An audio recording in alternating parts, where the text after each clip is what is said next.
Hi everybody, welcome to our live crochet event. I'm Brenda KB Anderson, and today I have a quick little project that's perfect for fall, ready for you guys. Today I'm going to be teaching how to make the Riverflow headband. This is what it looks like. And you can choose whether you want it to be two colors like this one, or if you just want it to be a solid color like this one, that's also an option too. So you can go ahead and download your pattern. The Riverflow Headband pattern is free for everybody, and you can find the link for that in the description, also in the chat box too. So you can follow along with me, or you can download it later. It'll still be available later to download. You can also watch a replay of this live event too later on. If there's something that you missed, you can go back and watch it again. All right, so this headband, it looks kind of complicated when you look at it. It actually looks kind of like a cable, especially if you look at this one color one.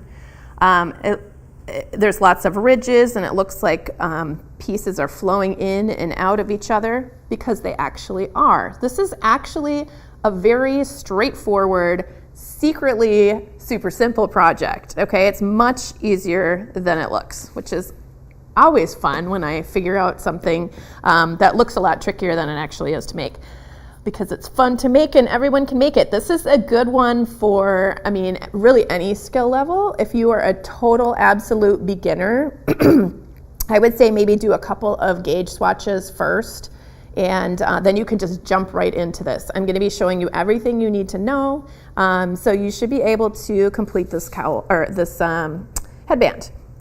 So the materials you're going to need, you will need, let's see, about somewhere between 210 and 275 yards of a DK or lighter worsted weight yarn. So here is the yarn that I used. And all of the information for the exact yarn that I used, the weight, everything, the brand, that is all in your pattern download, so you can check that out.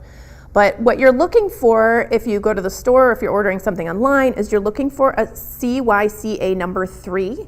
That is, it should be on your yarn label, or something that says light worsted, or something that says DK weight. It's a little bit thinner than the sort of standard weight that most people see in when you're making Afghans. That's a worsted weight yarn. This is just a little bit thinner than that. And I would look for something, I used an alpaca and wool blend, which I mean works really great, but you can also use all alpaca or all wool, or acrylic, or any blend of any of those fibers. But you're not limited to that. But the one thing a couple things that I would avoid getting a yarn that doesn't have much halo or loft, like a cotton yarn, especially something that's not very stretchy. You want a yarn that's kind of soft and squishy. That way, when you put the headband on, it does have some stretch, and it'll kind of hug your head and stay there. Otherwise, it could stretch out and then not want to spring back. So avoid cottons or hemp or linen, those types of yarns. But this works well with, animal fibers or acrylics, and it'll keep your ears warmer too. So that's the bonus. All right, so your pattern has information for the 3 sizes. It has all the information for how to choose your size in there. All the measurements are listed. These 2 were made in the middle size, which is probably the size that most adults would make this size. There's a pretty big range of heads that can fit in here because it's really stretchy and squishy. And you can block it a little bit narrower if you want to by pulling it out and steaming it that way to shrink it in a little bit if you need to.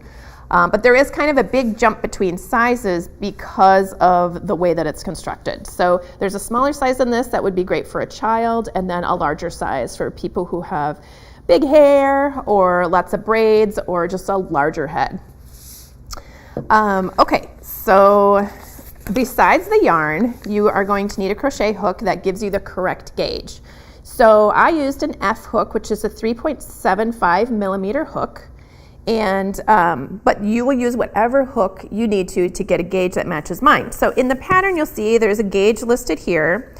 It says 20 stitches in 16 rows equals 4 inches over half double crochet. This should actually be half double crochet BLP, which means back loop. I have made a mistake and I forgot that word, so please check that in your pattern. I'm not sure if it's been updated or not yet. It may have already been updated, but if it hasn't, you're going to want to write back loop right there, right after it says half double crochet through the back loop, blocked. So what I mean by that, and making a gauge swatch if you're totally new to crochet, all it means is you're just making a little sample of the fabric you're going to use in the actual project to see how big it turns out. So this is my gauge swatch all finished up, and I will be showing you how to do all these stitches in just a little bit. But once you follow the directions, you will actually, to make the gauge swatch, you will take the amount of stitches, and then you can just you chain that amount, and then you will add 1 for a turning chain, or 2 for a turning chain, whatever you choose. And then you're going to work back and forth in turned rows in the half double crochet through the back loop pattern, which I will get to. I will get to that. But it'll end up looking like this, and then you're going to measure it in this direction and in this direction, and both directions should be 4 inches. So if you are finding your piece to be taller but a little narrower, like see how I can kind of smush it? You can block this. If it's turning out a little bit narrow and a little bit tall, you can just pull it on the edges to make it match that that measurement, and it'll turn out just fine in your headband, and once you block it, everything will be fine. So you don't need to worry about that, but you do need it to match this 4 inches by 4 inches. If it's smaller than that, then you can try with a larger hook, or you can use a thicker yarn. Those are 2 ways that you can get your gauge to be a little larger. If it is already larger than what it's supposed to be, if it measures larger, then you're going to need a smaller hook or possibly a thinner yarn to get the correct gauge. So once you get the correct gauge, then you can move on in the pattern to actually beginning. I should mention, besides having the hook and the yarn, one thing that you will find helpful will be to have a couple of stitch markers, these locking stitch markers that open and close. Because especially if you're a newer crocheter, you're going to want to mark the first and the last stitch of your rows so that you can keep track of your stitches, because you're going back and forth in turn rows, and if you're newer to crochet, sometimes it can be easy to miss those. All right. And then you'll also need a yarn needle too. I forgot to mention that for sewing your pieces together in the end. All right. So obviously this is a live event. I already mentioned that, of course. So if you guys have any questions, let me know, and I can try to clarify things during this live event for you. Also, if you want to just say hi and tell me where you're crocheting from. I see that Joanna says hi already. Hi, Joanna. Thank you for joining us. That would be great. Another thing that you could also drop into the comments would be other kinds of projects that you are interested in learning in these tutorials, because I always want to know what people are excited about learning so that I'm inspired by those things and I can design something for you that we can go through at a later date. So, all right, so let's get started actually making this headband. So we're going to begin by making a very long chain. All right, so depending on the size you're making, you're either going to chain 91 for the smallest size, 106 for the medium size, which is what I made, or 121 stitches for the largest size. So to begin your chain, and this would be the same for when you're making your gauge swatch, you also are going to have to start that with a chain as well. You can make a little loop with your yarn, and then take your loop and flip it over on top of the yarn that's connected to the ball. And then you're going to put your hook underneath that center strand, and I'm holding this with my finger here where it crosses over. And you just pull on the loop that's attached to the ball until you have a loop here on your hook. And you want it to be able to slide back and forth fairly easily. These are just tips. I mean, if you've crocheted for a while now, you already know these kinds of things, but I wanted to add some extra tips in here in case you are a new crocheter. All right, so then we're going to chain 91 stitches if we're making the smallest size. So that means we just wrap the yarn around the back of the hook and down across the front, and then we use the hook to pull it through that loop. So that's 1. Wrap it around, 2.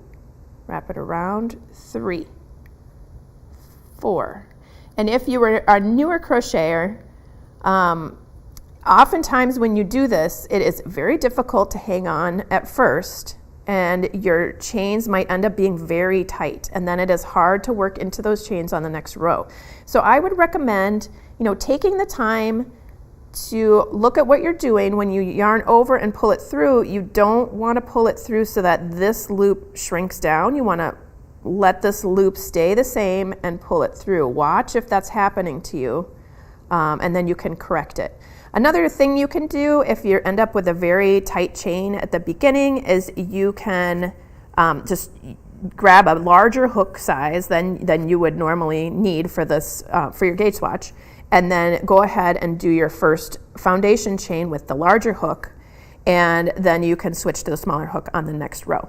Okay, so you're going to continue chaining until you have the correct number of chains that it specifies in the pattern. So either 91, 106, or 121. So here I've done the smallest size. This is 91 stitches, and this is how long it is. It should be longer than what your head circumference is, or it might seem to be about the same, but when we weave these pieces together, it's going to shrink up a little bit. So don't worry if you're thinking your headbands is going to be too big at this point. Don't worry about it. If you got the right gauge size, then you're going to be just fine. Okay, so then to begin, I like to work underneath the back bump of my chain. So this, if I put my chain so that the top of the chain is upright, you'll see all these little V's here, these little V's. That's the top of your chain. So if you were crocheting normally without somebody specifying what part of your chain, normally you would put your hook under both of those parts of the V, and then on the other side there would be a little dash below on the back side of your chain. Sometimes people will work into just the back of their chain or the front of their chain. Everybody gets taught a different way how to do this. There's no wrong way to do this. But I do like to work into the back of my chain because it's a little easier, and it makes a really neat and tidy edge that matches the opposite edge, the last row that you work. So if you roll your chain over and you find those little horizontal dashes, that's where you're going to insert your hook to begin working across the row. Now we're going to skip the first dash and work under the second dash. That's because this first dash is counting as a half double crochet. So we're going to yarn over, and then we're going to insert our hook from front to back underneath that second dash, and then we're going to yarn over again, pull up a loop, yarn over, and pull through all three. That's a half double crochet. And this turning chain in my pattern, this does not count as a stitch. So you will not work into that turning chain. It's just used as a ladder to get up to that level as we're working across. Okay, so we're going to continue making half double crochets. We make a yarn over, and we insert our hook under the next bump, yarn over, pull up a loop, yarn over, pull through three. Okay, we're going to keep repeating that. Yarn over, insert underneath the next bump, yarn over, pull up a loop, yarn over, pull through three. Okay, so we're just going to continue making those half double crochets all the way across to the end. And once you do that, your piece will look like this.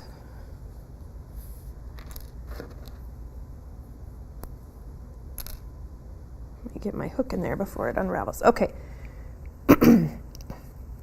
So as we finished, we worked all the way across here, half double crochets in each stitch across, and you can see the top is the same as the bottom. That's why I like to work into the bottom of that chain. All right, so when we get to the end, we are going to do a turning chain. So in my pattern, I say to chain two. I like to make two turning chains for my half double crochets, but I make them very tightly. I feel like this makes my half double crochet edges look nice and neat, but you can certainly just chain one if that looks better for you. It's really up to you. So I'm gonna just do two chains at the end, and then that means I can turn my work like you're turning a page in a book, and then I'm gonna work across into each stitch across, beginning with the first stitch, because our turning chain does not count as a stitch. So here's our two chains that I chained for the turning chain, and the next one would be where we insert our hook. And normally when we are working across into our stitches, we work underneath that V, underneath both loops. But in this pattern, we are going to be working, except for that first row, we are going to be working underneath that back loop only. It's abbreviated in the pattern as BLP. All right, so we're going to yarn over. We're making half double crochets through that back loop. Insert through the back loop, yarn over, pull up a loop, yarn over, pull through 3. Yarn over, insert under that back loop, yarn over, pull up a loop, yarn over, pull through 3. And I just want to clarify here which loop it is you are working underneath, because it can be a little confusing with half double crochets, because on the back of your half double crochet there is this horizontal bar right here. This is not the V that you normally crochet under. The V is directly on top, so you got to roll it so that you can see the top. That's where you would normally insert your hook, but in this pattern it's only underneath that back loop right there. Okay, so yarn over, insert into the back loop, yarn over, pull up a loop, yarn over, pull through 3. Okay, so we're just going to continue making one half double crochet through the back loop all the way across. Okay, and then we're going to work all the way across and chain 2 and turn back and go back and forth, just like how we already did with that two chain turning chain, or 1 if you prefer, and always working into that back loop on each row. Okay, so here is just a small sample of what that looks like. That's not as long as it should be. It should be just as long as this, but you should have, at this point, have worked 7 rows. So the way that you count your rows in half double crochet through the back loop, and hello to Deanna Snyder. She's saying hi from Florida. All right, so in order to count your rows, think of these as being little ridges. So if it goes up the ridge and down and up and down and up and down and up. Every time you change planes like that, that's a different row. So this first row, it kind of ends with these horizontal V's. That's the first row. The second row is a little harder to see. It's from above those V's down to this sort of valley or crack right here. So this is one row, this is another row. This is another row, this is another row. So basically every time you get to a ridge, if you think of this as being a ridge going up and down kind of like a tent, those two together count as 2 rows, both sides. So we have 2, 4, 6, and then there's one more, that's 7.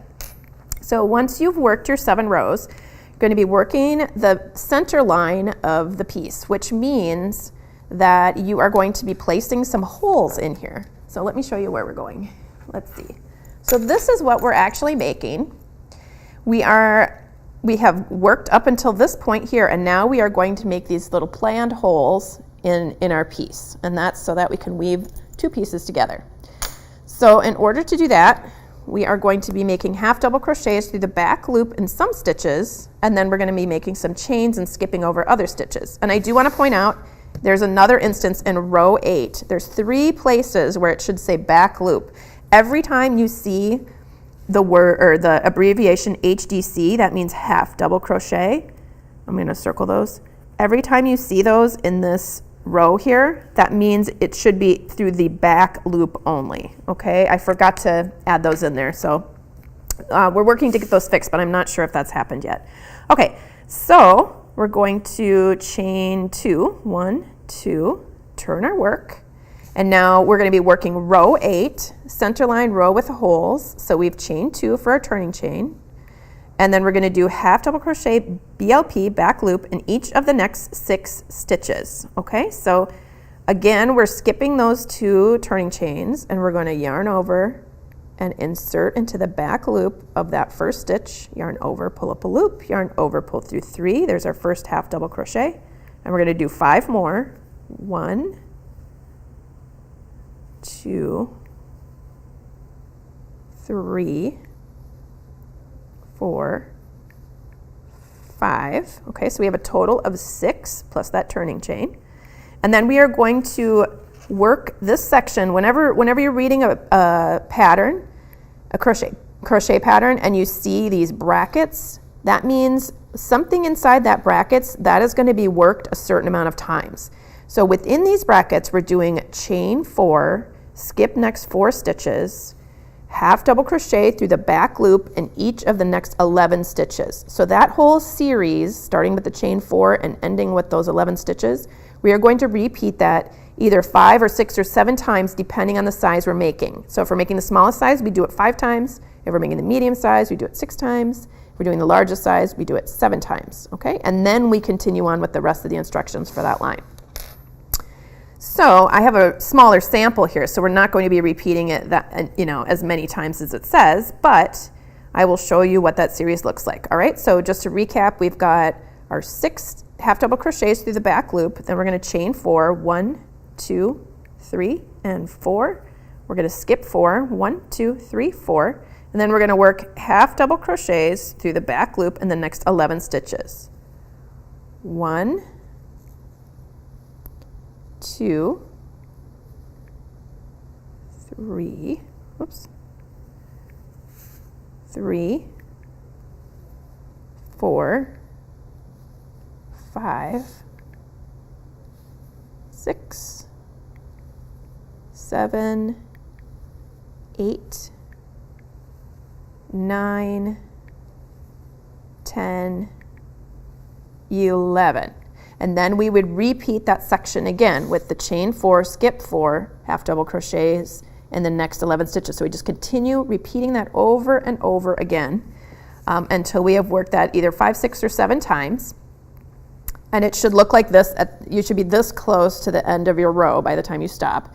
Then you're going to chain 4, because we're still reading here, chain 4, skip 4 stitches, half double crochets through the back loop in each of the next 5 stitches. Okay, so we're going to do 1, 2, 3, 4. There's our chain 4, and we're skipping 4. 1, 2, 3, 4. We're skipping those stitches. Then we're going to yarn over, insert, yarn over, pull up, yarn over, pull through 3 in the next 5 stitches. So that's 1, 2, 3, 4, 5, and that should bring us to the end of our row.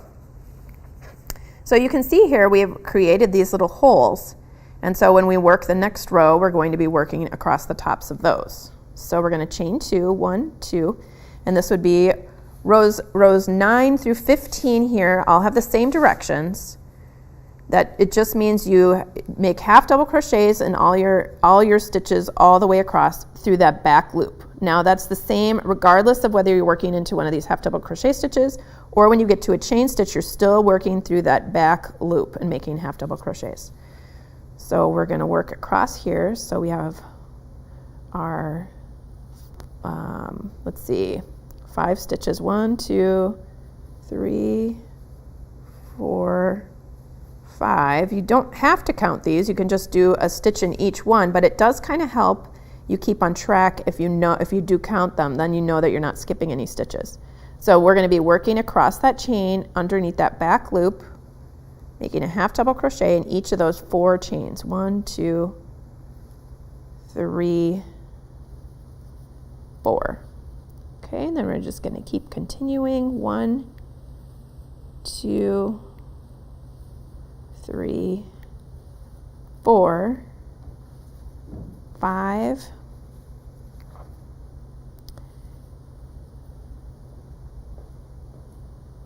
6, 7, 8, 9, 10, 11. Okay, 11 half double crochets, and then we work 4 more across this chain, just in that back loop. 1, 2, 3, 4, and then continue to the end of our row here. Okay.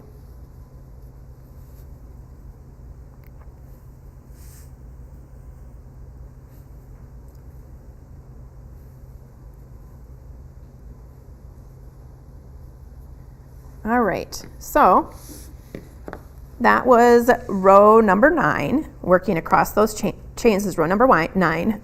And then we just continue making our turning chains and going back and forth across the rows. Oh, I should mention too, earlier I had said that we're going to use our stitch markers to mark the first and last stitches. You should do that right away. I just forgot for this tutorial.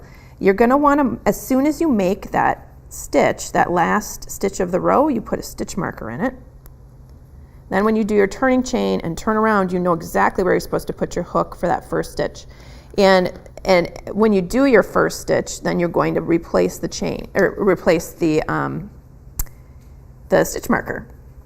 So we're going to chain 2, 1, 2. And then see, that's where we put our hook, just under that back loop, but we already had our stitch marked. Now this, you can definitely skip that if you're used to, if you're more seasoned crocheter, definitely you can skip that part. But I find it very helpful when you are a beginning crocheter to just keep those stitch markers in the ends so that you don't lose, you don't skip a stitch or add too many stitches, and that way everything will stay nice and even. So you're just going to continue working back and forth until you've worked your 15 rows as specified in the pattern. And what you end up with, like I showed you before, is this piece. Here we are. I was just going to add a couple more stitches here to finish it up, and then I'll show you how to fasten off. So we're working the very last bit of the very last row. That would be row 15. Just continuing with our half double crochets to the very end of the row, like that. And then to fasten off, we are going to leave a long tail. I would say leave your tail about as long as your headband. And you're just going to cut it. And then you will just use your hook to bring that yarn through that last loop. So you just yarn over and pull it through, and then you can pull that tightly. And that's how you fasten off. So you are going to be making 2 of these strips, okay? So you can choose if you want to do it in 2 different colors or all in one color. But I would caution you, if you're a little newer to crocheting, you may want to try one with 2 colors first, just so that it makes it a little bit easier to see what you're doing when you weave it. Just till, if you do practice one with 2 different colors, you can see what's going on, and then you can make some with all in one color after that if you like. Because it can be a little bit confusing. What you're doing isn't difficult, it just, it's a little easier to see when you have 2 different colors, which ends should be stitched together at the end, okay? So here comes the exciting part, you guys. This is, when I first started thinking up this headband pattern, I thought, well, there must be, I've seen some other headbands that were braided. I wanted to do something that looked like a tricky cable but wasn't. And then I saw this leather belt that was basically made this way with 2 strips of leather woven in and out of each other. And I thought, oh, I can do that, but crochet the fabric instead of using leather. It'd be pretty cool. All right, so in your pattern, I do have pictures of every step of how you weave this together. As you'll see, it's not really that tricky, but it's tricky to explain, but it's not tricky to do. So that's why I love teaching with videos, because it just makes it very helpful to see what's really going on.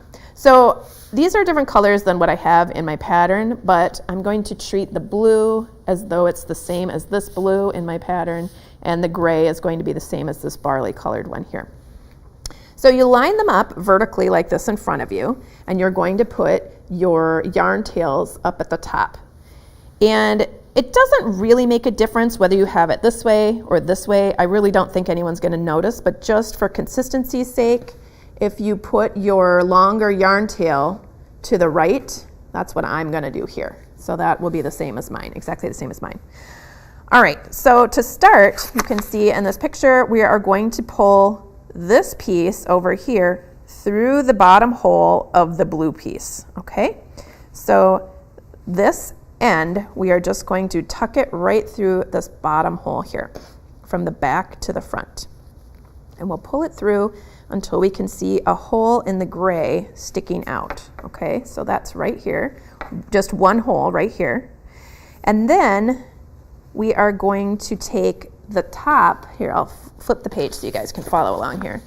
There's my little red arrow to remind me, you're gonna take the top of this blue piece and put it through the next hole in the gray. So in order to find the next hole, you should probably make extra sure you're not looking at this hole because there is a hole right here. Just make sure every time you weave it in and out, it's coming through the very next hole. You're not skipping any holes. All right, so you're gonna take the top of the blue and you're gonna push it down through, see I'm keeping all of this from twisting. You're gonna push it down through that hole and pull it out the bottom like that to the back side. So you can already see this pattern kind of starting here. Then you take whatever's on top, so that would be the gray one, and you look for the hole on the bottom, the next hole, and you're gonna push the gray one down through this hole here, the next hole on the bottom one. So the top goes down through the bottom each time.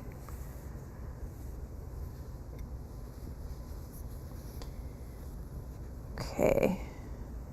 And I should have mentioned too, before you start weaving these together, if your rectangles look kind of lopsided or not very tidy, you can do a little bit of blocking first, and I'll talk a little more about blocking at the end. But you can block your pieces before you start putting them together. Otherwise, if they look pretty good, I would just block it after. Okay, so we're just gonna continue the same process. We're taking the top and putting it down through the next hole in the bottom, all the way up this headband.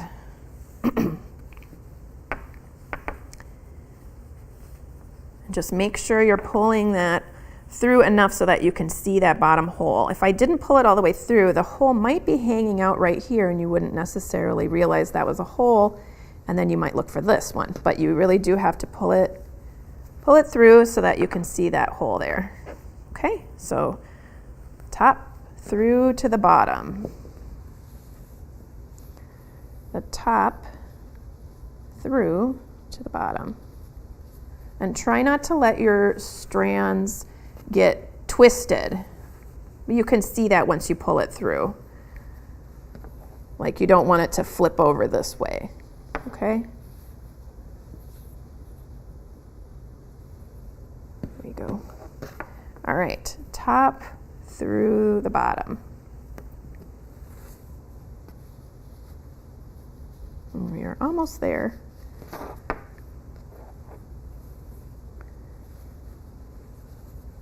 There we go.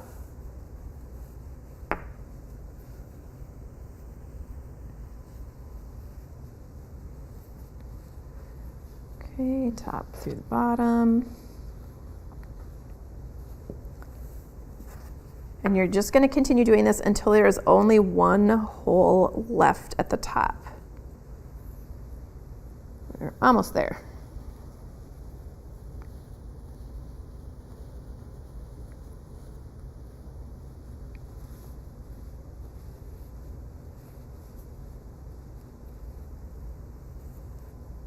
Okay, so there's one hole here, but there's another hole here. So there's still, right now there's still two holes left. And we are gonna weave the top one through the bottom again. And now you can see there's one hole here that's left over, right here. And then one hole here that's left over at the bottom. And it may look a little bit rumpled and a little bit goofy here. That's okay, don't worry about that. Once we get it stitched together, we are going to I'll show you how to kind of just pull it into the right place. Okay, so this, let me turn in my pattern so you can follow along here. This looks just like this. So there's a hole at the top and a hole at the bottom, okay? The hole at the top is the underneath one. The hole at the bottom is the one that's on top, okay? So just, sorry, maybe you couldn't see that part, but the hole at the top is on the bottom here, from the bottom layer, and the hole on the bottom that's towards you is sitting on top. I hope that wasn't too confusing. But basically, if you just line it up so that it looks just like this picture, just pay attention to what's on the top and what's on the bottom. All right. Then here we are in step number 7. We are going to basically make a circle out of this. So we're going to pick up the top and pick up the bottom and bring them toward each other like this. And you can see right here, this is maybe a little awkward. This blue is on the inside. You're seeing something from down in here right there, so don't be confused by that blue. This is going to be joined up to this piece right here, but in order to get those two together, we're going to go through this hole. So you can see here I am feeding the blue through that last hole in the gray, and we're going to feed it through from behind toward you.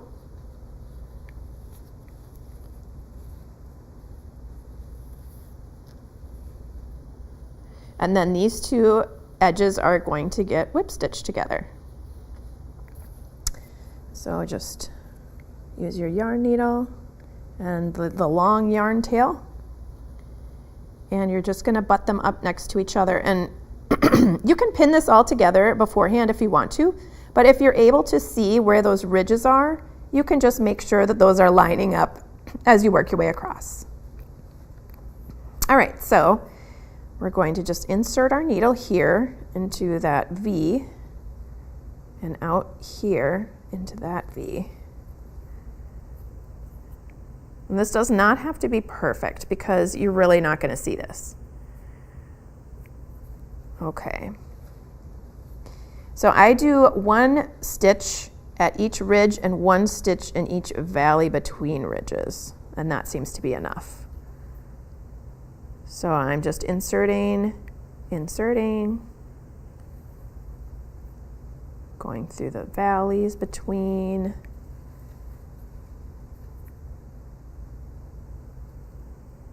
and the ridges and the valleys.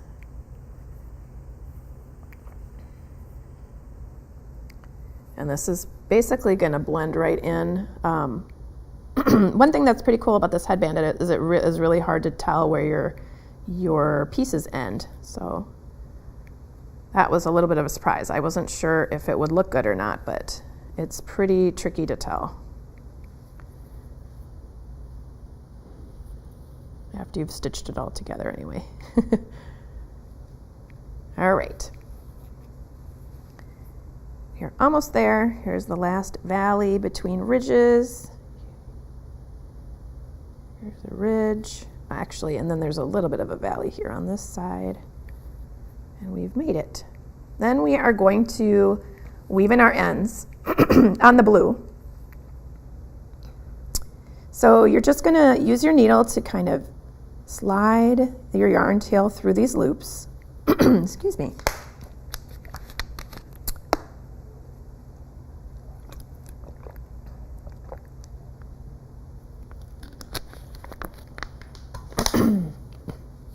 And if you're a little newer to crocheting, here is a tip about weaving in your ends. You're going to want to go in a couple of directions. See how I went that way through my stitches? Now I'm going this way through my stitches. If you do that, and especially if you weave in your yarn ends in a vertical, not in the way that your piece is going to stretch. So when you put this on your head, it's going to be stretching like this all the time. But it doesn't really stretch that much in this direction. So that's a good direction to weave your yarn ends into, because it's not going, stretching it to put it on your head is not going to create it to pull out of these stitches here. All right, so there's a 1. And the next one, you should be that thorough when you're weaving in your ends, but I'm going to do it just a little bit quicker here just to get it out of the way.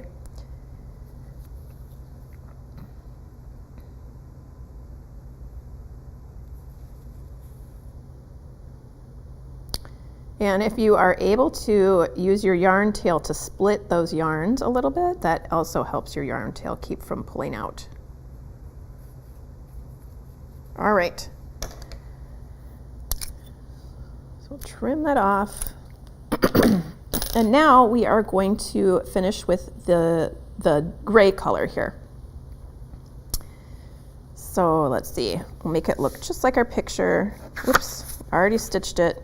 Closed, and now we have a little flap here, which is here, And then we have this flap on the inside here that's sticking down. Here, let me just show you so you get a good look at what's happening here.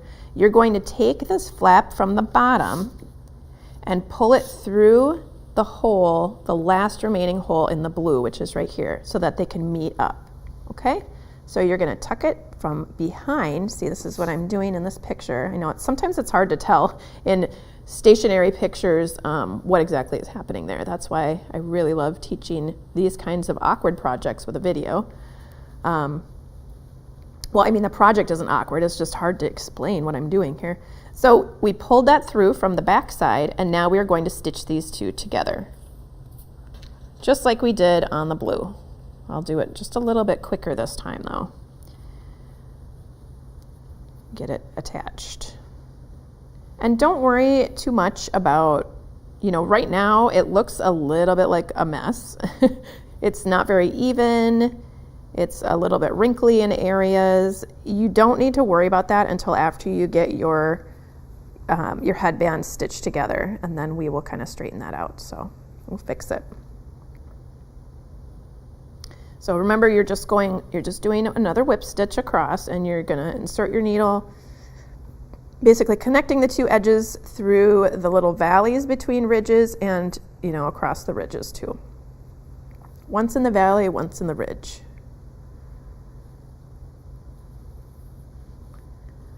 Okay, just a few more left, and then I'll show you what it looks like. And then we're gonna talk a little bit about the blocking. And if you've never heard of blocking before, that just means a way to treat your fabric at the end to make it look like the shape it kind of evens out your stitches, and it makes the shape look really nice. It just gives it a little extra professional look to it. It just looks a little bit cleaner and nicer. All right, so I'm weaving in those ends just like we did before in the blue. I know it might be a little bit trickier to see with this darker yarn, but I wanted to choose a yarn that would contrast enough with the blue so that you could see what was happening when I was weaving those two pieces together. I don't know if weaving's really the right word for that, but you know what I mean. All right, so we've woven in the first end that we used to stitch everything together, and then we're going to weave in this other little end here, the shorter end. And we are almost done. Here we go. So one thing I was thinking about, I wish that I had had time to do this before this live, but I was thinking this would look really cool if I made this in stripes. I mean, I know that this looks like stripes, but when you make each long piece, I was thinking it would be really cool if you alternated between colors in your work back and forth, and then made two identical pieces and wove them together. I thought that would look really cool. So I'm gonna have to test that out. Or maybe one of you guys wants to test that out, but I thought that would be kind of a fun, it would look very confusing and it would look very difficult to figure out how it was made, I think. All right, so I've woven in both ends, and it looks a little rumply and a little uneven, but that is okay. So this is how you even it out. You just put your fingers underneath the edges, and you kind of pull them out to the sides like this, and you work your way around. You're just stretching your pieces out widthwise a little bit. And kind of, you can sort of straighten out if there's rumpliness where it comes through that hole. You can just sort of smooth that out a little bit. And this does take, take your time with this part, because it really does make a difference, and you definitely want to have this sort of padded into place before you do your blocking, because it's just, the blocking will help keep it looking good, but you need to kind of make it look good before you block it here. Okay, so this is our seam where we stitched before, and we are actually going to hide that with this gray piece right here. And then here's another seam in our gray, and we can hide that with the blue a little bit. Okay, so that's kind of exciting that you can just make your seams basically disappear.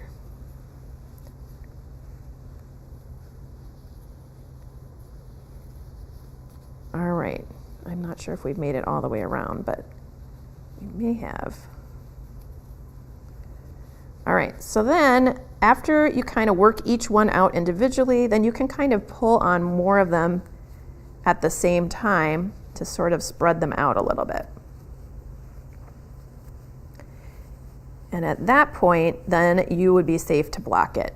And so what I did to block my pieces, this one, the one that's in 2 colors, I actually wet blocked that. I got the whole thing wet and let it dry. I mean, soak it, get it wet, squeeze out as much of the moisture as you can, wrap it in a towel and just kind of smush it to get even more moisture out. And then you just let it air dry.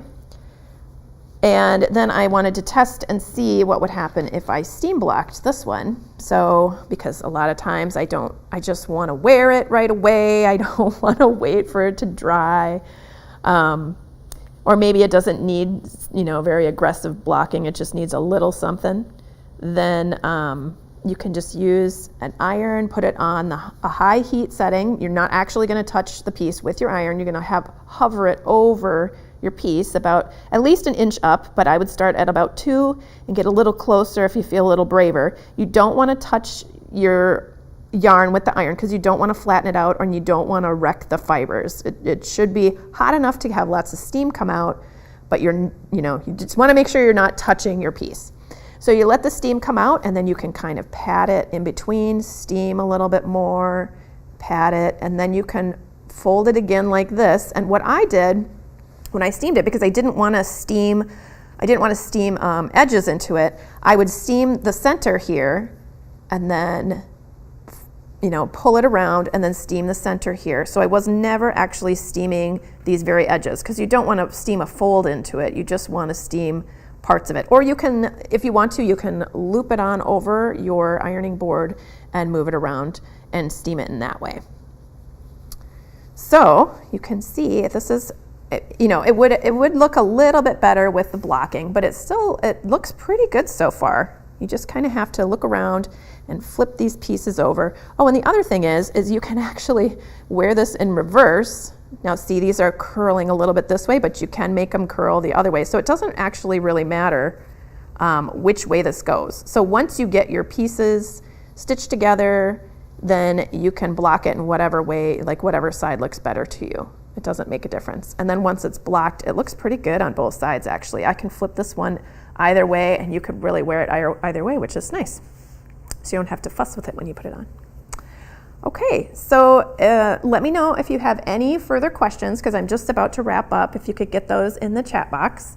I did want to mention that in a couple of weeks I am going to be back. I'm going to be doing a tutorial on an ear flap hat, and I size that for the whole family, baby up and through like a large adult size.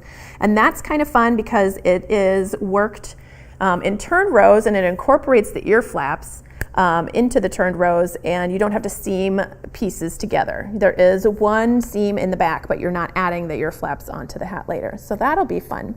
And then for those of you who are gold members, then I'm going to be doing another tutorial on the same day, and that one is going to be for a pair of cabled fingerless mittens. So look for that if you're interested in a couple of weeks.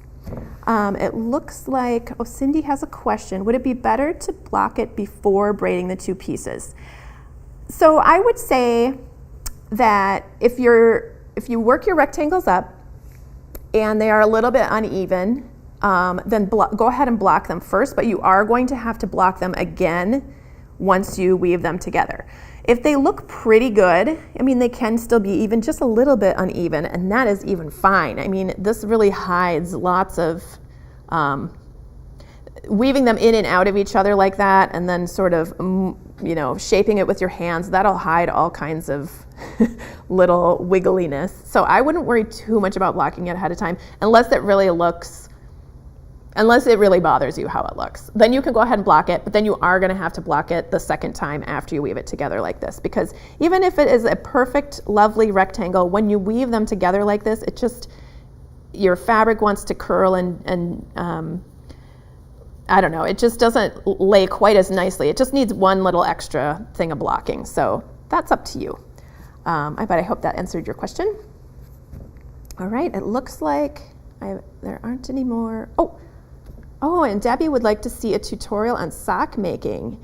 I have not done one yet. I haven't done a tutorial yet, but I've designed lots of pairs of socks, and I am actually working on some socks for a project for the website. But I have been thinking about doing a live tutorial of like maybe a thicker slipper sock, just so that people can see how it goes together, because I just want to make sure that I have enough time to get through the steps in the live. But yes, I love making socks, so that will be something in the future on the Creative Crochet Corner. So thanks for asking that question, Debbie. And you're welcome, Cindy.